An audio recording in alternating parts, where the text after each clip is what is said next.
Some viewers may find the following video disturbing. Viewer discretion is advised. Hey everyone, welcome to the discussion for the Legends of Andor. This is after we completed all 5 Legends, went through the campaign, and this was... Okay, so... A mere 10 years since the last time you did. I know. I was so excited to redo this because I had remembered... I had fond memories of it. Maybe that's why it's kind of like, hey, don't be your heroes. Don't just let nostalgia be nostalgia. Don't take the rose-colored glasses off. Yeah, yeah. Whenever you're looking at a game with rose-colored glasses, all the red flags just look like flags. And and boy, oh boy. Okay, so that's not entirely fair. We are reviewing. It's mostly fair though. We're reviewing this game. Like in the year of 2021, when these kinds of games are rampant in the industry, yeah. And at the time that this game came out, it was definitely like the first of its kind, a very Euro-y kind of dungeon crawl. You never really you didn't really see a lot of like games like this. Yeah, with a story and theme behind it. Yeah, and it wasn't all about oh, do I beat this monster? No. Well, actually, it does kind of come down to that. But with 5 individual legends that came in a box with a person who I believe this is his own artwork. A lot of people, of course, always bring up the fact that the tokens, the standees, have a front and back, which I will still give them nice praise. attention to detail. Yeah, I'll still give them praise for. The double-sided board is nice. So these are always hard to do because you either review them as if it was, 2012, or you review them in today's day and age, or you try to do both. Because I don't think this game holds up in any semblance of really anything, and it's extremely frustrating. So, yeah, what a shame. It feels like a great idea. And it feels like it's got a lot of interesting possibilities because there's a puzzle element to it, and you can the predictable movements, so you can figure out, strategize what needs to be done. You can see the time element and how it ticks down. Yeah, but it all becomes kind of the interesting puzzle aspect basically goes away whenever the game revolves around RNG. And it's like, oh, okay, we have these monster tokens. Oh, all right, the whole board is swarmed. If we can't kill them, because that's going to advance this, which is going to give us these cards that will, that will negatively affect us. Yeah. And we don't really get anything at the beginning of the, of the legend. Yeah. So it becomes a survival horror game. Yeah, I mean a little bit. It's incredibly difficult, and I think I mentioned it during a run through one time one of the legends, that this feels like an old NES game where it's like, hey, the game's an hour long, but it's super, super hard, so no one's gonna beat it. Therefore, it'll take them a long time to play it. And it's replayable that way. Here, it's the exact same way. And I feel like the puzzle element really shines in the first 2 legends. Yeah. And then... when you're just learning. Yeah. And then it comes down to, oh, okay, well, we have to try and defend the castle. The Days of Resistance, Legend 3, is so hard because your fates are random, the way the monsters show up are random, that it's like, okay, well, we're probably going to fail this all the time. So that gives this game some legs. Kat, what do you think? Yeah, I like the thought of this game. I was excited to replay it again, but I'm pretty much on board with it's just the first few games are good, and then it just sort of keeps going and going and going, and it doesn't need to. Yeah. Right. The last couple of them felt like the end goal, when we finally found out what the end goal was, it was just a slow grind. Yeah. And then, okay, let's go over here where there's another grind. Yeah. Yeah. Yeah, where we're just adding numbers, and it's not exciting. It doesn't feel like a finale with the dragon. And it's like all the legends, whenever you're expecting, I guess, a campaign, which campaign is a very loose term to use for this, because it's basically each individual legend is separate. It's actually one long game. Yeah. That has reset points. Pretty much, yeah. Each legend, it's just like, oh, okay, all the strength you worked to get in that legend, in the previous one, all that's gone. You always, for some reason, start off super weak. Yeah. It's like, why did I... It's... Nothing in it is thematic. It's all mechanical. Mm-hmm. Like, we've even got some events where I was just like, there was no point to that one in terms of theme. It was just purely Euro. Yeah. And for a game like this, I don't find that fun. I can't excuse it thematically. I have to just be like, oh, that's just to knock us down to make the game difficult. Yep. It's hard for the sake of being hard. It's not that there are difficult aspects of it, it's that, oh, well, I mean, randomness is hard, so we'll just have that. I even forgot that these two cards existed. Yeah, because basically, I would say spoilers, but there's no story beats that are spoilers. True. I mean, there are only 5 legends in the game. Knowing a little bit about not how even the advanced creatures are going to move is a slight spoiler. Sure. But actually... You're never going to make it that far. Yeah, there's not even 5. There's technically 4 and a tutorial. Yes. Which, I mean, I guess you could... I would say you can praise that, because there's something to be said about board games where it's just like, hey, take this deck and just go read each card, and it teaches you the game. And it does. The game is incredibly simple to learn, because the tutorial is very well done, but for the content of the game, you actually lose. Out of the 5, one of them doesn't really count. True. So, and with the you see, there's only like 4 monsters in the game, like with the gores, the scrolls, the trolls, and then the dog things. I can't remember, with Wardrax or something like that. Sounds right. Like, so you see them the entire time. They don't do anything special. They're just tougher monsters to fight, and they're all pretty much just going towards one spot on the map.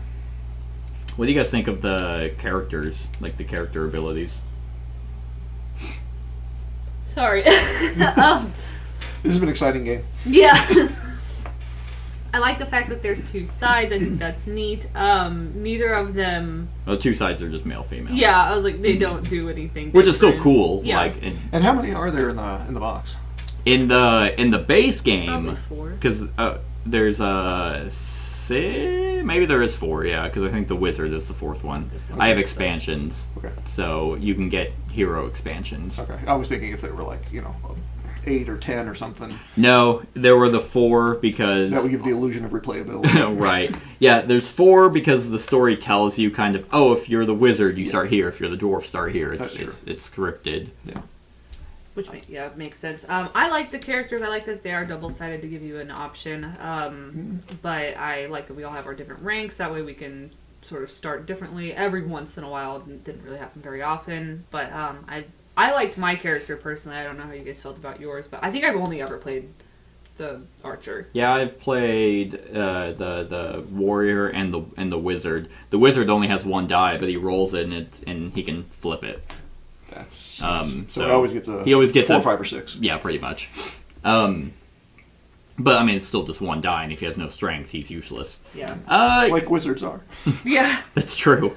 Yeah. I don't know. Like, I felt like we had a good synergy. Yeah. Like, I had the willpower that could constantly tank it, and the dwarf always had high strength. I built up to the strength. You were pretty much like, you had the die options. And I was adjacent. And the adjacent And the bow, slots. you don't have to move as far. Yeah. So, it's pretty good character, like, synergy, but the ranks mean absolutely nothing.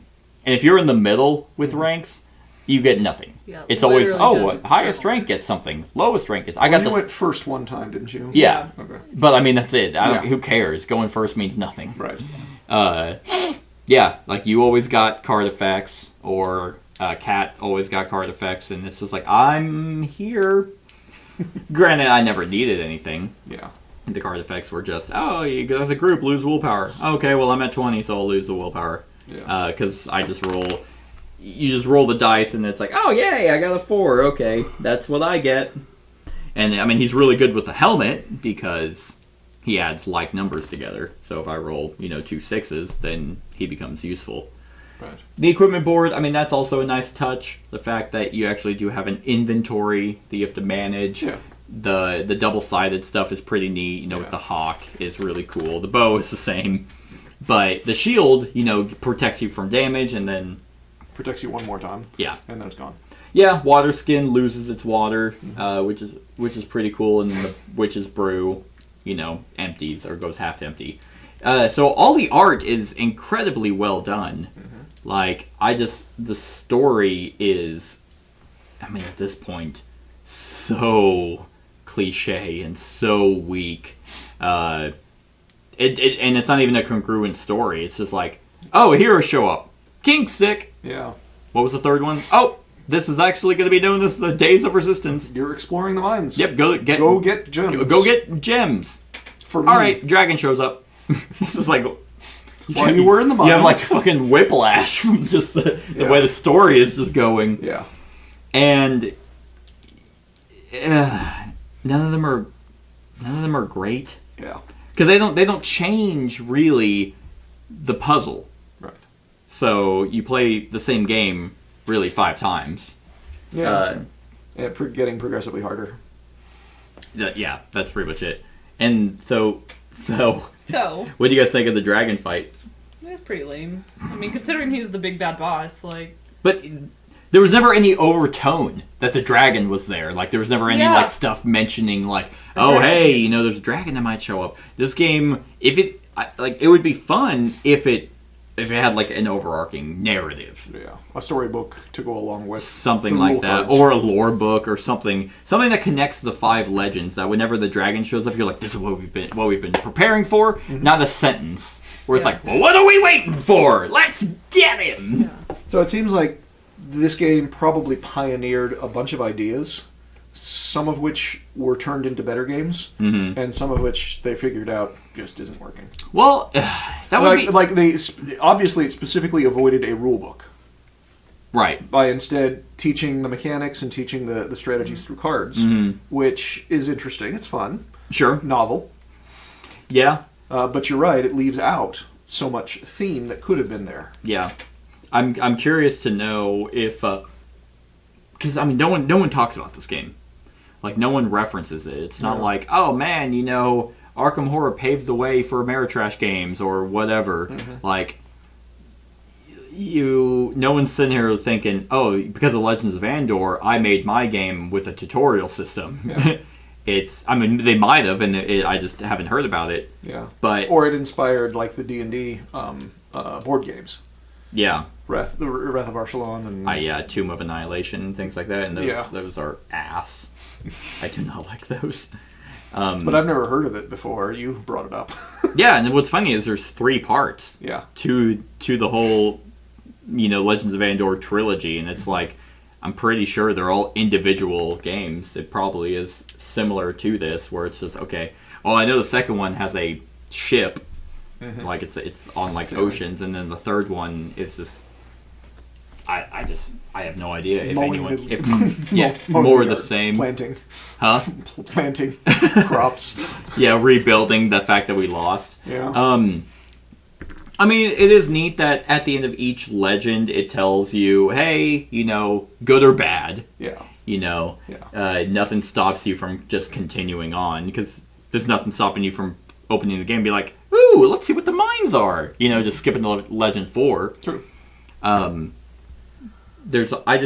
With games like these, what I look for is continuity and being like, oh, okay, we're growing as characters. Yeah. Because in the first legend, it mentions the arrival of the heroes, and you're meant to think, this is the hero that I picked, this is the one that shows up. But it's just like, fuck Thorn, I'm gonna play the wizard now. You know, you are allowed to do that because nothing changes. So it's just showing that other heroes are there, and it doesn't have to be like a linear story. Right, but then it's almost like, well, what's the point of the 5 legends? Just make them scenarios. Oh well, no, that definitely stands. Yeah. Yeah, the order doesn't matter after the first 2. I mean, yeah, the first one's the tutorial. Even the second one makes you don't need to know. Well, it introduces a couple more mechanics that weren't in the first. The prince. The prince shows up. Yeah. Maybe the tougher enemies. Oh, trolls. Yeah, I mean, it does. I guess really that's the point of playing them 1 to 5, is it does slowly add in, mechanisms, but after the first 2. But I mean, there is a reference manual, so it's just like, if you need to know what things do, you can just read this and then be like, okay, yeah, we'll just do 4, we'll just do the finale, I guess. Yeah, I didn't much care for the battle at all, as you can see in our run through. It went really because it does nothing. It does nothing. Like his stupid movement is he just hops around. It's like, oh, if he gets to 0, he loses or we lose, and it's like, so he doesn't. I understand that him obviously not moving one space at a time because there's no track for him on that. Yeah. Like I would understand cards that you flip and he's like, oh, he moves to 68. Okay, then 65. Then and he flies towards them. But it didn't do that. It just kind of had him bounce back and forth, and I guess we had to kill him before, that thing moved down. Yeah. Which, yeah. It was like, okay, so, 44, so we pretty much had all the time in the world to be like, okay, we'll kill a scroll, get some money, basically go for the trolls, because it only goes up once, and we get a lot of money. I mean, we maxed you out in strength, and Kat got high up there. I even got the highest I went all game. And it's like, okay, let's all fight him. In fact, I'll read these now. There were actually these 2 cards. So whenever the prince was rescued, this would have happened. Each hero would have gotten a strength point. And whenever the narrator reaches the letter K, the dragon is placed on the same space as Prince Thorold. And then you roll a die. Move the dragon to the space where Prince Thorold is standing. Set the prince aside. He will no longer be used to add 4 strength points to the hero's total. But that wouldn't have happened because K was covered up anyway. Yeah. Well, we would have had to rescue more farmers, which would have taken more time. Yeah. And we would have lost in other ways. Yeah. But all this does is help. Once there's still hope, we roll a die. One of the heroes gets a shield. Each hero raises his willpower points to 14. Or you remove the top card, a 5 or a 6, you remove the top card of the battle deck. So, he doesn't have 4 strength, but we get something out of it, but that's that. We still have the shield dwarves. It's just fucking lame. Which is a shame. Your childhood memories are destroyed. Well, it was the first game I played on the channel, so it was kind of like, ooh. Keep that old video up. No, that one's definitely going away. I've changed. I'm a changed man. Yeah. I don't know. It's their new castle. You would think that the other 2 parts would increase in like streamline, probably more narrative, because this was his first game that I would get. I mean, this is a good game to play if you. I mean, this is probably one of the best gateway dungeony fantasy story games. Yeah. Because there's very little rules and. Yeah. I mean, it's a fun. I guess it could be a good family weight game, where if you're into fantasy but you don't want to deal with really, because sometimes those fantasy games, like the ones, it's like, oh god, I don't want to learn another world. Right. You know, every fucking fantasy board game has their own world and lore that's just renames of shit that's already been made before. And it all started with Legends of Andor. And it all started with, Lord of the Rings. Yes. But they're just like, oh, instead of orcs, we have gores, you know. But this doesn't have any of that. It doesn't bog you down with minutia of just, here's our novel. Yeah. Before you can play our game, you got to really understand. It's just like, nope, get in. Instead of just constantly rolling dice, you want to be smart about what you kill. Mm-hmm. And at the end of the day, it's, what is your task? That's what you do at all costs. Mm-hmm. And it's always 2. Got to do 2 things. Was it always 2 things? I think so. At least from 3 on. Oh, I guess so. The first one was you had to find the herb. So you had to find the witch. Light, yeah. And then you have to she tells you where the herb is. Mm-hmm. So while defending the castle. While defending the castle, yeah. From onslaught. Yeah, it was kind of 3. I'll even give 3 a pass, because that does have actual replayability. The first 2 do not. Right. 3, I guess 3, 4, and 5 do have some replayability. Yeah. And some randomness and some If variety. you really enjoy being frustrated. Yeah. And it scales well, I would say. I think 3, it doesn't really matter, 3, 4, or 5. Or 2, 3, or 4. 2, 3, 4. Yep. Players, yeah, would be fine. Okay. Because also I like the freedom of actions. Because the way I initially was trying to remember this game was okay, it's my turn. All right, I move 1. That's 1 time. Your turn. But it wasn't. It's just you get there. That's how much time it takes.